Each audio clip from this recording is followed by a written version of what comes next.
सरकार ने कहा है कि अगर कोई नस्लवादी एंगल सामने आया तो सख्त कार्रवाई होगी अफ्रीका मामले में, लेकिन सरकार ने यह भी कहा है कि भारत को लेकर कभी ऐसे आरोप नहीं लगे।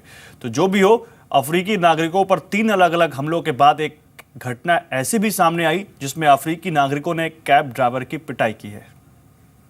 तो इस तरह प्रोजेक्ट किया जा रहा है जैसे यहाँ पे रेशियल अटैक हो गया है। अगर ऐसी कोई इंसिडेंट होती है तो आपसे इतना मेरा अनुरोध है, आप सीधा 100 नंबर पे कॉल कर दीजिए। अदर देन अपने आप उसको सुलटाएं या उससे झगड़ा करें, वो एडवाइजेबल नहीं है, वो नहीं होना चाहिए। मामला अफ्रीकी छात्रों पर हमले का है। दिल्ली पुलिस के अधिकारी दिल्ली के लोगों को ये समझाने की कोशिश कर रहे हैं कि ऐसी घटनाओं से देश का नाम बदनाम होता है। शुरुआत 21 मई को हुई। कांगो के छात्र ओलिवर की दिल्ली में कुछ लोगों ने पीट कर हत्या कर दी थी। इसके बाद दक्षिण दिल्ली में ही कुछ जगहों पर अफ्रीकी मूल के लोगों पर हमले की शिकायत आई और शुक्रवार को भी छतरपुर इलाके में करीब आधा दर्जन अफ्रीकी मूल के लोगों पर हमला हुआ। कहीं नस्लवाद का जो बात उठ रहे हैं वो नहीं होना चाहिए, और हमारा देश तो वैसे इसके लिए नहीं जाने जाते, लेकिन अगर कहीं नस्लवाद का मामला आता है, रेशियल एंगल है कहीं, तो उसको बहुत ही कड़ी कार्रवाई किया जाएगा। विदेश मंत्री सुषमा स्वराज ने इस मामले में स्पीडी ट्रायल का भरोसा दिया, जबकि विदेश राज्य मंत्री वीके सिंह ने ट्वीट किया कि दिल्ली में अफ्रीकी नागरिकों पर हुए हमले मामूली झड़प हैं, जिन्हें मीडिया ने बढ़ा चढ़ाकर पेश किया। इस प्रकार की घटनाएं खासतौर से राजधानी में दिन प्रतिदिन बढ़ती जा रही हैं, जो भारत की छवि के भी विरुद्ध है।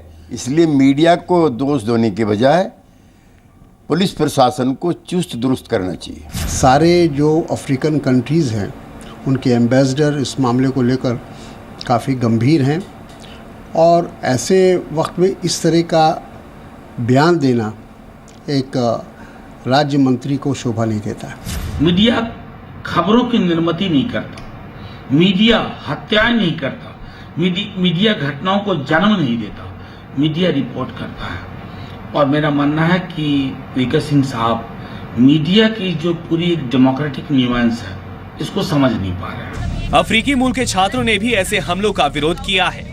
अफ्रीकी हमले हुए हैं, वो तो नहीं होना चाहिए। हम जब दूसरे कंट्री में आए तो हमें भी वो चीज रिस्पेक्ट मिलना चाहिए, आदर और सम्मान मिलना चाहिए, क्योंकि इंडिया के लोग पूरे वर्ल्ड में फैले हुए, उसी तरह के अफ्रीका के लोग भी पूरे वर्ल्ड में फैले हुए, तो उन्हें भी वो रिस्पेक्ट मिले, ताकि हर कंट्री में जहाँ कहीं भी रहते हैं, कोई भी रहते हैं, हर बंदे को वो स्वतंत्रता मिल सके, वो आजादी मिल सके, वो शांति मिल सके, ताकि वो आदर पूर्वक अपनी जगह पे रह सके। बीजेपी कह रही है कि सरकार विदेशी नागरिकों को हर हाल में सुरक्षा देगी।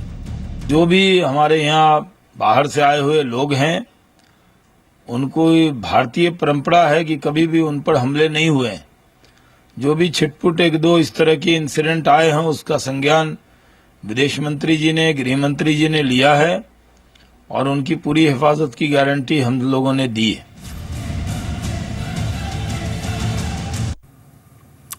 तो दिल्ली में अफ्रीकी छात्र पर हमले को लेकर बैठकों का दौर जारी है। सरकार ने छात्रों को सुरक्षा का भरोसा दिया है। दिल्ली में मारे गए अफ्रीकी छात्र ओलिवर के परिवार से विदेश मंत्रालय के अधिकारियों ने मुलाकात की। विदेश सचिव एस जयशंकर ने छात्रों को सुरक्षा का भरोसा दिलाया। विदेश मंत्री ने भी स्पीडी ट्रायल का भरोसा दिया है। राजनाथ जी से भी बातचीत हुआ, फिर कार्रवाई हुआ है, अरेस्ट भी हुआ है, और विदेश मंत्रालय की ओर से भी इसको निगरानी में चीज को देख रहे हैं। India government to try to improve things for our safety. For Oliver, we'll be waiting for that. We will see when the trial will start. इस बीच रविवार को विदेश राज्य मंत्री वीके सिंह ने अफ्रीकी छात्रों पर हमले को लेकर मीडिया पर निशाना साधा। दिल्ली पुलिस से बात की और पाया कि मीडिया राजपुर खुर्द में मामूली झड़प को अफ्रीकी नागरिकों पर हमले के रूप में बढ़ा चढ़ाकर पेश कर रहा है। विरोधी दलों ने वीके सिंह के बयान की निंदा की है। मीडिया को दोष देने के बजाय पुलिस प्रशासन को चुस्त दुरुस्त करना चाहिए। ऐसे वक्त में इस तरह का बयान देना एक राज्य मंत्री को शोभा नहीं देता है। 21 मई को दिल्ली में कांगो के छात्र ओलिवर की कुछ लोगों ने हत्या कर दी। दक्षिण दिल्ली में ही कुछ जगहों पर अफ्रीकी मूल के लोगों पर हमले की शिकायत आई। शुक्रवार को छतरपुर इलाके में करीब आधा दर्जन अफ्रीकी मूल के लोगों पर हमला हुआ। अफ्रीकी देशों ने विदेश मंत्रालय से शिकायत की। सरकार एक्शन में आ गई। मुंबई में सस्ते मकानों के लिए बीएमसी ने नमक की खेती वाले इलाकों के इस्तेमाल पर विचार करना शुरू किया है। बीएमसी ने अगले 20 साल के लिए बनाए गए मास्टर प्लान के ड्राफ्ट में इसकी मंशा जाहिर की है। मुंबई के भांडुप, मुलुंड, चेंबूर, मानकुर जैसे इलाकों में आज भी शहर के बीचों बीच नमक की खेती होती है।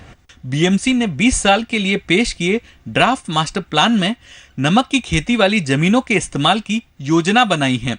मुंबई में करीब 6,672 एकड़ नमक की खेती वाली जमीन है। बीएमसी चाहती है इसमें से करीब 5,200 एकड़ जमीन का इस्तेमाल सस्ते मकान बनाने के लिए किया जाए। परेशानी ये भी है कि अलग अलग इलाकों में करीब 500 एकड़ नमक खेतों पर अवैध कब्जा हो चुका है। राज्य सरकार को भी सस्ते मकानों के लिए जमीन मुहैया कराने का कोई ठोस उपाय नहीं दिख रहा। कुछ प्लांट अपनी कुछ जमीन वो राज्य सरकार के लिए उन्होंने खुली कर दी है। मतलब हम लोगों को उन्होंने ये उत्तर भी दे दिया है। अभी जितनी ज़मीन वो खुली कर दी है उसका हम मुआवजा कर रहे हैं और उसके ऊपर कुछ अफोर्डेबल हाउसिंग हो सकती है क्या उसका उपयोग हम कर सकते हैं, इसके बारे में छानबीन हम कर रहे हैं। शहर के विस्तार के साथ जमीन की कमी हो रही है, जिससे सबके लिए मकान मुहैया करा पाना मुश्किल हो रहा है। 90 के दशक में शहर की आबादी पर बढ़ते बोझ को देखते हुए बंद मिलों की जमीन विकसित करने का रास्ता खुला था। अब बेहतर इंफ्रास्ट्रक्चर वाले इलाकों में ज्यादा एफएसआई देकर अधिक कंस्ट्रक्शन की छूट का रास्ता भी तलाशा जा रहा है। इसके अलावा करीब 6,600 एकड़ जमीन पर मालिकाना हक रखने वाले निजी जमीन मालिकों और ट्रस्ट से भी बातचीत हो रही है। दो प्रमुख एंगल हैं इसमें। एक तो ये कि इकोलॉजिकली या एनवायरमेंटली ये सही नहीं हो सकता है, लेकिन मैं समझता हूँ ये फिर भी बेहद ज़रूरी हो गया था या एक तरह से कहें मजबूरी हो गई थी और इसके अलावा कोई चारा नहीं था। बीएमसी के नमक की खेती की जमीन पर कंस्ट्रक्शन के प्लान को लेकर विरोध भी शुरू हो रहा है।